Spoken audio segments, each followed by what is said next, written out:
Welcome to the podcast of MotorWeek, television's original automotive magazine.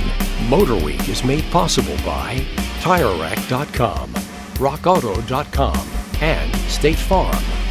Here's your MotorWeek podcast host, John Davis. Thank you, Alec Webb. Welcome, everyone, to MotorWeek podcast number 221. I am John Davis, and joining me today around our Keystone-like table in MotorWeek Studio C is Brian Robinson, our writer extraordinaire. Good afternoon, John. Over the Edge reporter, Greg Carlos. Hello there. And our road test producer, Kyle Scanlon. Hello. And nice to have you three gentlemen with me today.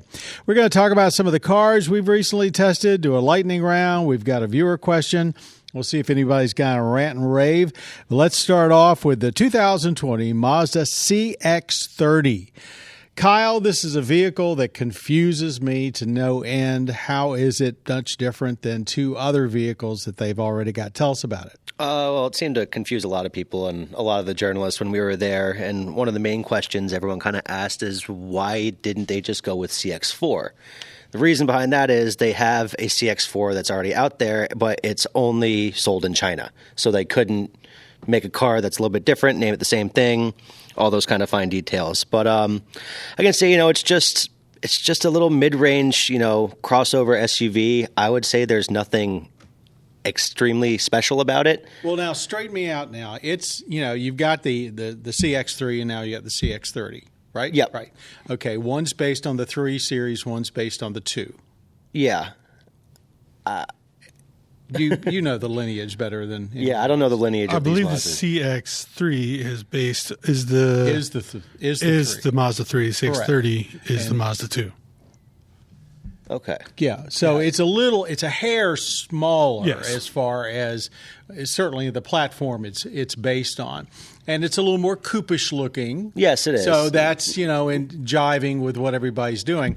It just seems to me that obviously folks like BMW and Mercedes get away with this all the time.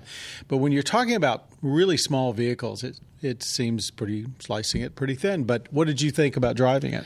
I thought it was relatively underpowered, to be honest. They say it has class-leading horsepower, but then in my mind, that just means that the entire class is going to be underpowered, or they're just not getting the power to the wheels properly. But you put the pedal to the floor in that thing. We were driving from San Diego out to Palm Springs on an unusually rainy day for Southern California. But even with it being rainy, and it being slick on the road, you put the pedal to the metal on that thing, and it really doesn't go. It just much. thinks about it. Yeah, it thinks does about it anything. you can take a nap before you really start picking up. Anybody got another impression by it? I have seen it. Obviously, I haven't driven it. It looks similar to all the rest of the lineup, but I guess they wanted. I'm not sure. We said that right. The CX-3 is the Mazda 2. Right. Correct. That is correct. Is that what we said? Or No, you said it wrong. I I deferred because I thought you had just written it. But you're right. The CX-3, which has already been around, is based on the 2. That's correct. it. Yes, The new CX-30, which is what It's we're talking based about on the now, 3. is based on the Mazda 3 That makes much more hatchback. sense. Okay. So that makes more sense. However, as I remember the specs, it actually has got it's a little more confined on the inside because of its swoopiness. It looks a little bit more like a coupe. But anyway, it just seems like you're slicing that onion so thin you can barely see it.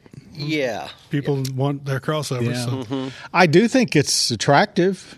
It is. It's attractive. It's comfortable. It is extremely user-friendly. I will definitely give it those points. One of the things I like about it, and I know, John, you always like to laugh a little bit because I'm one of the younger guys on the team, but I like, buttons and knobs and not touchscreen and technology as much. Well, that's good. And it just shows you got your head screwed on right. And one of the things in the CX-30 is that there is no touchscreen. It is only buttons and knobs that are located directly by your right hand, and Mazda's done a really good job designing it so that your eye line doesn't have to move far away from the road to look at what you're doing on the screen while you're, turning knobs and touching buttons over by your right hip, and it's right where your hand naturally falls if you go to put it down there. So it is user-friendly in that aspect. So you drove it in bad weather. Yep. You still felt secure in it? Yep, still felt secure, was still very comfortable. They did a lot of work on their audio system, kind of the same work they did on the Mazda 3 that we reviewed in the spring, or that I did my first drive with MotorWeek, actually. actually back in the spring. Yeah, you're still green. And With envy. No. and the audio system is fantastic. They did a lot of work on making the acoustics better, and they were moved some speakers around to places where that other manufacturers aren't doing so, and it does sound really nice. So if you young couple, small family just starting, not a bad car to get you around town where you need to go. Long before you joined the staff, and actually I'm not sure you were born yet when when Mazda was making its first forays into the American market, we often referred to them on MotorWeek as the BMW of Japanese brands, and denoting that they not only tried to put a little bit more sportiness in their vehicles, but also did things a little differently. Mm-hmm. And it's not been easy for the brand, but it's nice to see that they're holding true to some of their original tenets. Mm-hmm. Okay, let's move on to a much more clearer picture, although maybe not, of what it is. That's the 2020 I'm sure BMW. We can muddy it up somehow. Well, I'm sure. Just leave it to me, Brian. You don't even have to help. BMW Z4 M40i, the Z4 Roadster, which of course we all know is the basis for the new Supra. 3-liter turbo, same engine, the i6, same engine that's in the Supra. 382 horsepower, 0 to 60 a little under 4. I love this car. I think the evolution of the Z4 is pretty spectacular. Who wants to start? I can chime in a little bit. You can also get the base 4-cylinder as well. You don't have to spend $65 if you don't want to. It's about, $55 or so? If you do, you'll be very happy you did. It's a pretty incredible car. I enjoyed it. This one goes back to a soft top only, which I think I happen to like that. Yeah, personally, there's really no reason not to. I mean, it's just as quiet as the hard top, folds up a lot more compactly, and you actually have a trunk now. Mm-hmm. With the SLK going away from Mercedes, I don't think this car is going to have any real competition, is it? I guess from Porsche, perhaps. Yeah, Boxster definitely still up there. That's about it. Any comment, Greg? Yeah, I think it actually separated itself pretty well from the Supra. I mean, that's kind of like the elephant in the room I feel like we're ignoring right now. It's just that this is the same basic car. But it really isn't, I think, when you drive it, because they try to accomplish two separate. They try to accomplish two separate goals. Yeah, and they do feel way different. I mean, the suspension in the Supra versus this Z4 is much different. I mean, this is softer sprung. It's not sloppy or anything, but it doesn't have that more like on rail. Yeah, more of a tourer. Yeah. Everything felt more. I mean, because this is the BMW with the badge on the front. I mean, you get in it and you're like, okay, this feels normal. Whereas when you get into the Supra, and even though there are Toyota touches on that one, it feels a little out of place. Everything feels right here. It does feel great to drive top down. I enjoyed it. Quite quiet, actually. I was surprised top up or down, even with you put the wind blocker down, but even the top up. I can remember, we used to complain mercifully about convertible tops being noisy, but I guess this has got probably 3 or 4 layers in it. And it is definitely different than the Supra. I mean, they started with basic chassis and then went their separate ways. Yeah, suspension is totally different. The Supra is more like the Z4 than the Z4 is like the Supra, like Greg said. The interior is way more BMW than. And if you're comparing at home the numbers, I mean, I can tell them right here that the Supra actually has 335 horsepower compared to, and I'm talking about the M40i we had in to drive. Not the 4-cylinder. Specifically, yeah. So comparing those 382 for the Z4 M40i versus 335 in the Supra, again, same engine, and then 0 to 60 is actually quicker in the Z4 than in the Supra. Which is interesting because, certainly I think most people think it's the other way around. Right, but I think, again, Supra is going for a little bit more balance. I think they had a vision, and they said this is the horsepower we want. This is how we want it to handle a road course. We're not super concerned about straight line speed. Yeah, and I got to think that was probably in BMW's contract as well. Sure. Yeah. Their engine. They're going to keep the more powerful one. Yeah. But another thing is I think they also underestimate how much power those engines are putting out. Yeah. I mean, it was powerful at the track. That I can definitely attest to the estimated 3.90 to 60, and then the quarter mile was upwards of 118 miles an hour, and it got you there. That's for sure. Run out of track real quick. Yeah, you do. All right, let's move on to. We don't often talk on our podcast about our long-term updates, but we should because we've got some very interesting vehicles in right now. So, gosh, how do you want to do this? You want to talk about them all at once or go down the list? I sort of organized them roughly into. Well, maybe I didn't. We should probably start with some of our older ones, like the Honda Insight, which is probably going to be leaving soon. Yeah, and it's been such a go-to vehicle. Like if you just want to get home and do it efficiently, no nonsense. It's a good highway car. The Insight, I've thought it's been one of my favorites for the last year. As of our last update or soon to come update is 52 miles per gallon, and that's just our fuel economy, right? Mm-hmm. So, I mean, that's not just highway. No. It's not just city. That is everything. What we've had over a year is 52 miles per gallon, which I think is huge. And a little while back, I did take it on a little road trip all the way up to northern Connecticut and back. And I'll tell you what, I saved a lot of money not bringing that as opposed to bringing my truck. Oh my it was great on the fuel economy for that ride. But I remember the first trip, when I first got it in, I took it on a trip down to the Carolinas. And I thought, well, is the engine droning from the CVT going to become a little problem? It really wasn't. But when you mashed it, I was actually shocked at how well it accelerated around, fast traffic. So, yeah, you can throw stones at it for a couple of reasons, but right now, with cars out of favor, it's a pretty impressive piece of work. No, the CVT and the engine do work fairly well, and it is fairly quiet on the highway, but it gets loud at weird times. Like the engine really revs when you're sometimes first starting off. When you're not expecting. Sometimes when you're just when you're just tooling around in town, all of a sudden the engine just starts revving. I don't know what it's doing, but it's a little annoying. That. Yeah. So to me, it's a little loud. But the other hybrid, we'll stick with that. The RAV4, just a standard hybrid, not plug-in. RAV4, which we'll be taking down to Roebling here soon. I think it's $1,500 for the hybrid. Mm-hmm. Wow, it's money well spent. And now, of course, they're going to they've got the plug-in coming soon. They really, we knew they did a good job redoing the RAV4, trying to take it a little bit back to basics, but they've also taken it way upscale. It's a really impressive compact. I do like driving the RAV4. I think it's more comfortable than the Insight if we're going to do a comparison. I enjoy driving the RAV4. The seats are higher, and I think maybe a little better padded. Mm-hmm. I wouldn't argue that. Of course, you don't get the mileage, but you're still doing, 38? Yeah. Unheard of there for that size of vehicle. Yeah, I've recommended that RAV4 to so many people, and I would absolutely buy the hybrid as well. While we're on that, let's flip over to another plug-in hybrid, the Mitsubishi Outlander PHEV. I'm more impressed with that than I expected to be. I thought, all right, it's kind of a dated design. They've sort of put a Band-Aid on it. They've thrown a battery in it and a plug. But everywhere I go, people want to know what it is. They like the look of it. It's been very useful on the inside. Comments? I have mixed feelings on it. In many ways, I've grown to like it. I had it for an extended period of time last month. Mm-hmm. It's a great everyday vehicle and tons of room in there, very flexible interior.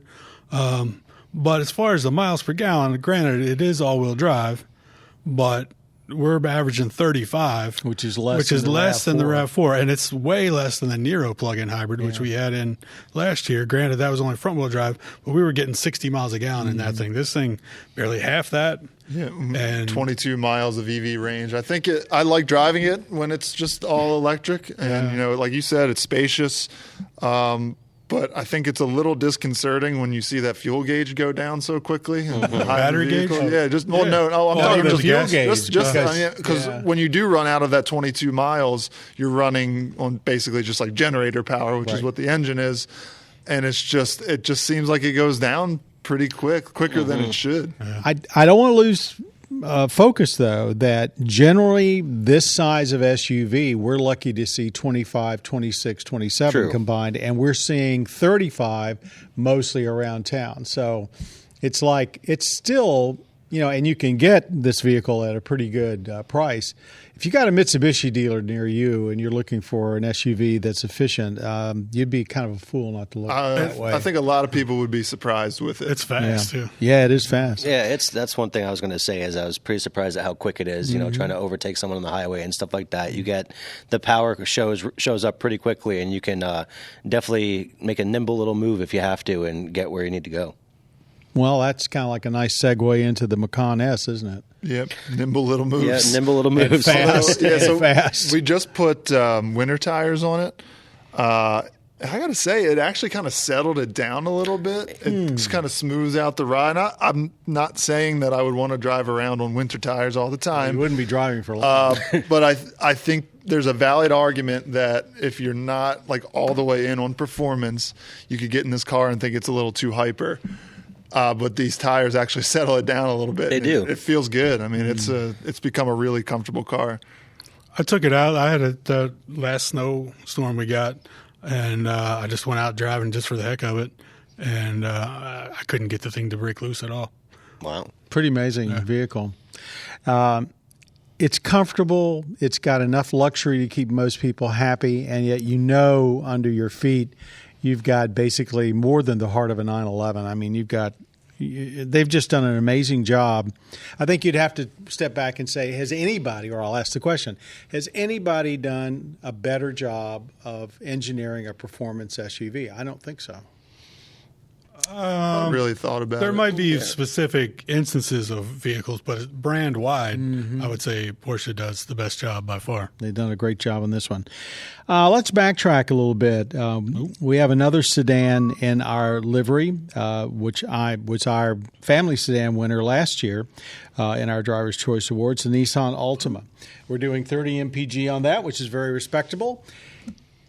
Very comfortable car. I've done a couple long trips with it. Long drifts. Oh, wow. Wow. Trips. Getting sideways. I have not missed the fact that it's not, a utility at all. It's a nice car. Yeah, I have to put my kid in a rear-facing child seat back there. I don't mind it. I mean, some of the SUVs we have in are actually tighter than that getting in. All you got to do is just bend down a little bit more, but honestly, there's more space in the back of the sedan.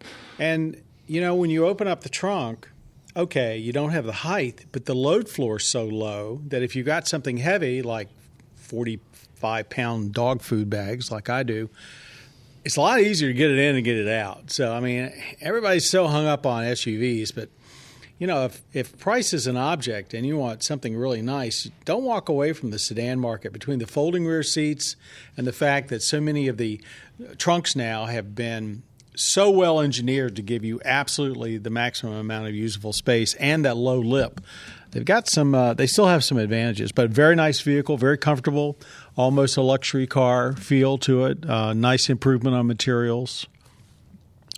I would echo the comfort. It's very comfortable. I'll put it up there with the Camry as far as just long-distance seat comfort. And a lot to be said for their powertrains, or at least their engines. Their engines are really, really good. And last one is the newest one. The Hyundai Palisade, and it's got about 1,500 miles on it now, and I've been driving it more than anybody else, and I've done quite a few trips with it. It's got a great ride.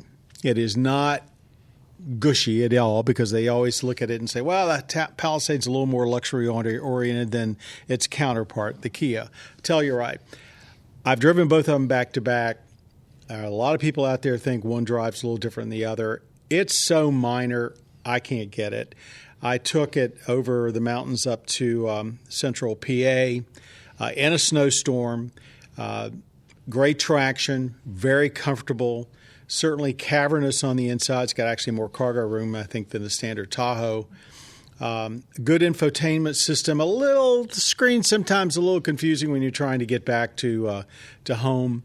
That would be my only complaint. And I have one other little minor gripe. They've almost constantly, this is the top trim level, constantly you get in it and you've got your brake on, your parking brake. And if you buckle up and all and you give it a little gas, it'll come off automatically.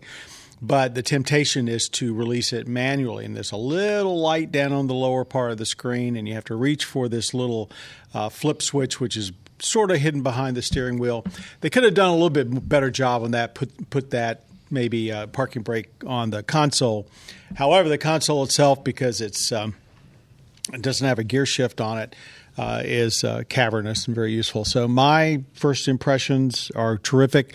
We're doing about between city, highway, about 23 to 24 on it. We haven't done an official report on the first mileage yet. But no wonder there's a 3-month waiting list at some dealers for the Palisade. And it's no wonder. Do you like the look of it? You've seen it. It's a little too boxy. It's okay. I'm not like in love with it. Yeah, I think looks like a freight train. It's a little odd looking. Well, it looks a lot like, I think, like the X8 from BMW. I could see a comparison there. That kind of long but chopped off hood. Mm-hmm. It definitely has that luxury image over the Telluride. Yeah, the that's quilted for sure. looking. Yeah, but I've had all. people ask me in the same sitting, like, is that the Telluride? And I'm like, yeah, it's the Telluride. And then they look at the Palisade, and they're like, is that the same car or same truck? And I'm like, yeah, I mean, it is. And they very clearly lean toward the Telluride in first impressions. Mm-hmm.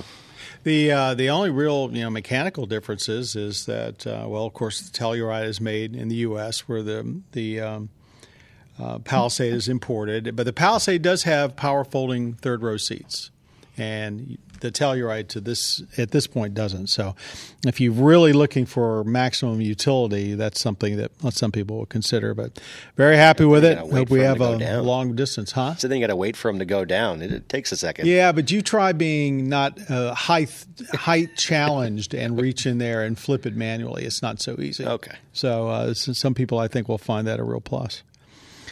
All right, lightning round. We've got 30 seconds to give our trending automotive topic a whirl, and here we go. Despite the North American International Auto Show being moved from January to June this year, the awards for North American Car, Truck, and Utility of the Year were just given out at the new renamed TCF Center, which is a bank in Detroit. It used not to Cobo Center not anymore? Cobo Center anymore. Here's the rundown. Car of the Year, no big surprise, the Chevrolet Corvette Stingray, the new C8. The Kia Telluride you were just talking about got Utility of the Year. And for Truck of the Year, it was the Jeep Gladiator. And keep in mind that these awards are supposed to be for the new whatever pushes the envelope in the class, not necessarily the best. Because I think that most everybody would agree that Gladiator might be a little controversial. And with that said, what did you guys happen to think about the three choices? Nothing really surprises me there in the bunch. I feel like the last couple of years I've thought, wow, I didn't think that would win. This year, Corvette seems like a good choice for Car of the Year. I have not driven it. Yeah. No, you have, but I understand why it was given that.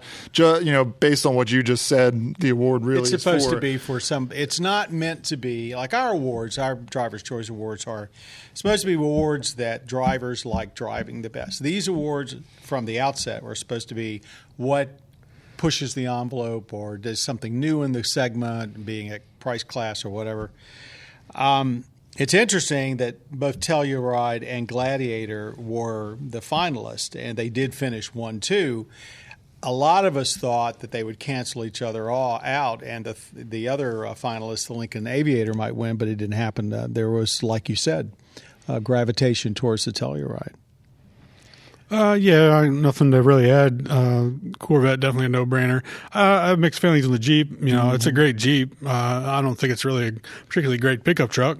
That was the kind of the murmur in the crowd among the people that voted. They were saying, I voted because it's really different and it pushes, we haven't had something like that. We have, but not standalone. And it's not the greatest truck in the world because the bed's too short. Yeah. You can't fit anything in there. Yeah, I think that's the easiest one to pick on probably. Yeah, but it's also, at the same time, it's the safe pick. I mean, most of the country and, consumers are going to be like, yeah, that makes sense. But new Jeep pickup truck. But just about every other award's gone to the Ram, heavy duty or Rams series or whatever. But it is a unique vehicle, obviously, and it's I enjoy every time I drive. It's one. cool looking. But it's just it's hard to. It's not the best value or the most capable pickup out there, but it is definitely the newest thing in the segment. So, and when we had one here in the fleet, every time I drove it home, it turned heads. People would always look over their shoulder on the highway and see me coming and stare at the Jeep. that was probably you, not the Jeep. Yeah, I mean, I am kind of funny looking. But, a lot. Well, you said it. We won't comment. A lot of people have commented, though, that they like the fact that it's got a relatively not a real tall bed, so you can actually stand outside and reach in it and pull something out, which you really cannot do unless you're Greg's over 6 foot height in most of the pickups out today. So we didn't ring our bell. Ring the bell there. All right. We'll bring that to a close. We've got a viewer question from Ray. What actually drives the wheels in a PHEV? Is it the electric motors, or the gas engine? Is it both? Who wants to tackle that one? Oh, it depends on the one. On the PHEV, they all have different setups.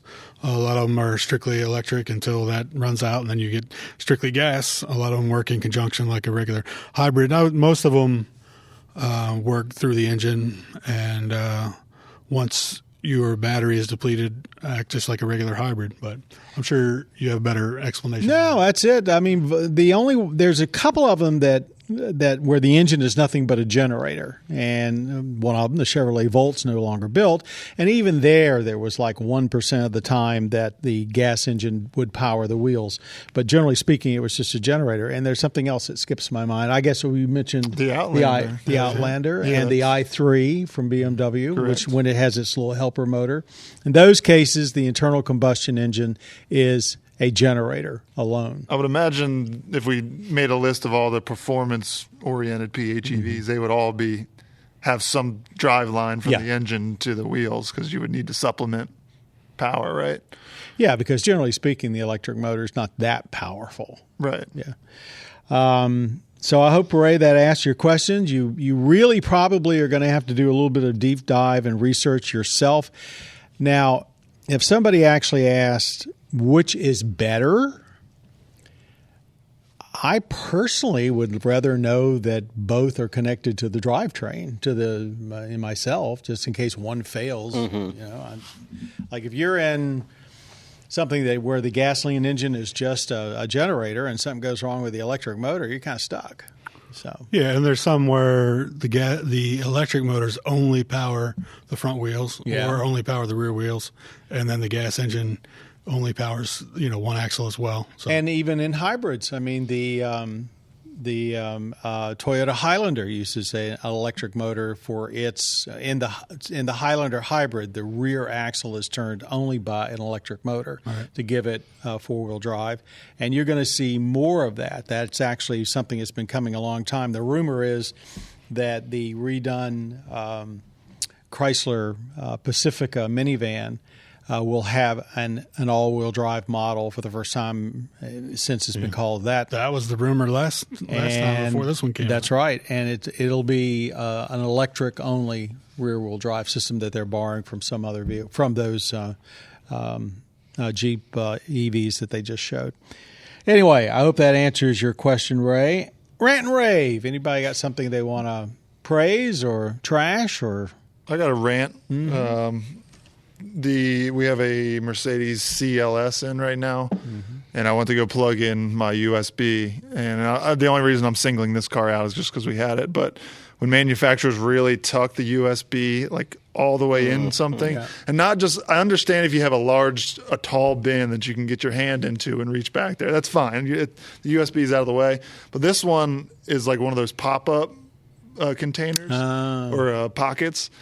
And I can't even get my hand in there to get the USB. And so when you grasp something with like a fist, you can't even get your whole hand in there. So it's like you have to pinch it between two fingers and then like slide it back there so that your hand's as flat as possible. It's like it was an afterthought. Right. So that's the specific case in this car. But there's others where they're just, I understand they want to hide them, but they don't look that bad. I'd rather be able to just reach them readily. So that's my rant. I think that's a very legitimate one. I would go one step further, but it's probably just shows you how stupid I am. It always takes about 5 times to hook it in because I've usually got the connector turned upside down. It takes at least 3 times. The wrong way, and then the right way. All right, that's a good place. Let's do this the right way and wrap up our MotorWeek podcast number 221. I want to thank everybody around the table, Brian Robinson, Greg Carlos, and Kyle Scanlon, our audio engineer, Jim Bigwood, for making us sound a lot better than we have any right to sound. Greg, of course, is the producer for the podcast, and our creator is Bob Mixter. Thanks to all of you out there that listen. Be sure to catch MotorWeek on your local public television station. If you haven't found us, shame on you. Go to motorweek.org and pull down at the top, and you can find out where we are seen in your locale. Or search us out on the Motor Trend Cable Network. Till next time, I'm John Davis. Thanks very much to all of you for being a part of the MotorWeek family. You've been listening to the podcast of MotorWeek, television's original automotive magazine. MotorWeek is made possible by TireRack.com, RockAuto.com, and State Farm. For additional information on podcasts, videos, and showtimes, visit our website at MotorWeek.org. And watch MotorWeek, television's longest-running automotive magazine series each week on your local PBS station.